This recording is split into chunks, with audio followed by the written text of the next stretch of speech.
Imagina por un momento un río caudaloso, imparable en su flujo, que parece calmo en la superficie, pero que debajo de sus aguas lleva una corriente poderosa y transformadora. Este río representa al empático, una figura que a menudo se confunde con la mansedumbre y la pasividad, pero cuya verdadera naturaleza es tan profunda y poderosa como las fuerzas de la naturaleza que esculpen montañas y forjan valles. En el arte de vivir, una de las cuestiones más intrigantes es la dinámica entre el empático y el narcisista, dos extremos de la experiencia humana, cada uno con su propio sentido del ser y del mundo.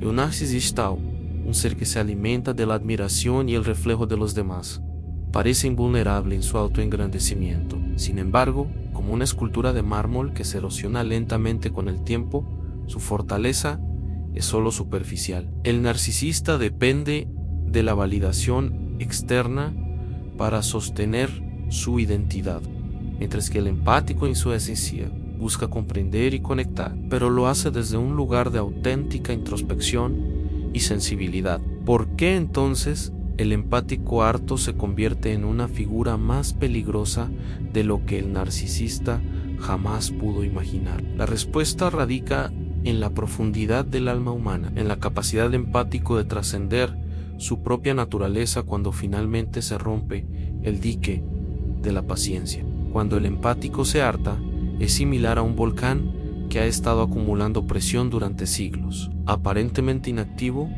pero lleno de una energía que puede cambiar el paisaje de forma irrevocable. Primero, consideremos la naturaleza del sufrimiento y la resiliencia desde la perspectiva estoica. La filosofía estoica enseña que la verdadera fortaleza no se encuentra en evitar el sufrimiento, sino en enfrentarlo con ecuanimidad. El empático, en su jornada, experimenta el dolor y las emociones de otros como propias, aprendiendo a navegar a través de un mundo lleno de dificultades emocionales. Esta capacidad de conectar profundamente con el sufrimiento ajeno no es una debilidad, sino una forma de sabiduría cultivada a través de la experiencia. Cuando un empático decide que ha llegado al límite, es capaz de tomar decisiones no desde el resentimiento, sino desde una claridad que solo se alcanza a través de la comprensión profunda de la naturaleza humana. Permíteme ilustrar esto con una anécdota que resuena profundamente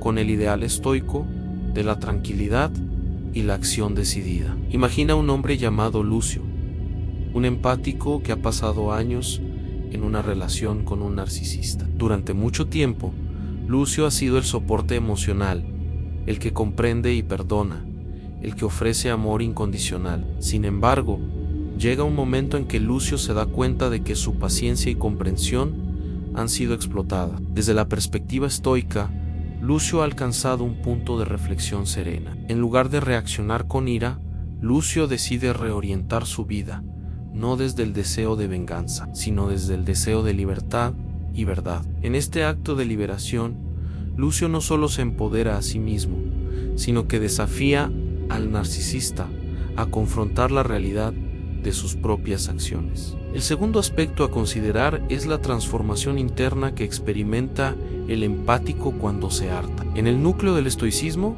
está la noción de la automaestría, la idea de que debemos gobernarnos a nosotros mismos antes de intentar influir en el mundo. Un empático que llega a su límite se vuelve un maestro de su propio destino, reconociendo que su valor no depende de la aprobación de otros, sino de su propia percepción de dignidad y propósito. Este reconocimiento es una fuerza transformadora, porque libera al empático de las cadenas invisibles del narcisista, permitiéndole actuar con una fuerza y una dirección renovadas. Considera el ejemplo de Julia, una mujer que, como muchos empáticos, ha dedicado su vida a cuidar de los demás, incluso a expensas de su propio bienestar. Julia ha pasado años siendo manipulada por un narcisista que se alimenta de su compasión y empatía, pero al igual que el fuego purificador que quema lo viejo para dar paso a lo nuevo, Julia un día se despierta con una claridad renovada. Decide cambiar el rumbo de su vida, emprender un camino de autodescubrimiento y establecer límites saludables. En este proceso, Julia se convierte en una inspiración para otros empáticos, mostrando que el poder verdadero reside en el autoconocimiento y en la capacidad de elegir nuestro propio destino. Finalmente, es esencial abordar el concepto de peligro desde una perspectiva estoica. El peligro del empático harto no reside en una amenaza física o agresiva, sino en la capacidad de cambiar la narrativa de la relación con el narcisista. Al romper las cadenas de la dependencia emocional, el empático desafía el sistema de poder del narcisista, revelando su fragilidad y dependencia. En esta revelación, el empático se convierte en un agente de cambio, no solo para sí mismo, sino para todos aquellos atrapados en dinámicas similares.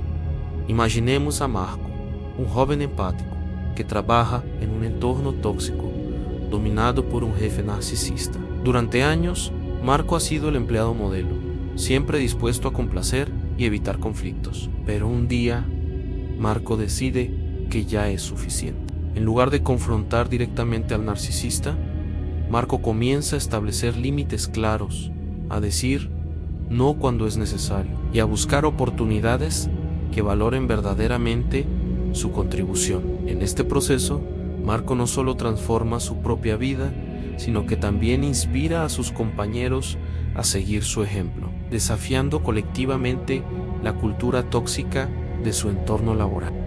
En conclusión, el empático harto es más peligroso de lo que el narcisista jamás supo, porque encarna la esencia del poder estoico, la capacidad de enfrentar la adversidad con serenidad, de transformar el sufrimiento en sabiduría y de actuar con una claridad que desarma las ilusiones del narcisista. Al abrazar su verdadero potencial, el empático no solo se libera a sí mismo, sino que también se convierte en un faro de esperanza para otros. Así que, al enfrentar las complejidades de nuestras propias vidas, recordemos que el poder real no proviene de la dominación o del control, sino de la comprensión y la elección consciente de nuestro propio camino. Que cada uno de nosotros, al igual que el empático, encuentre la fuerza para transformar nuestras vidas y el coraje para vivir en verdad y autenticidad.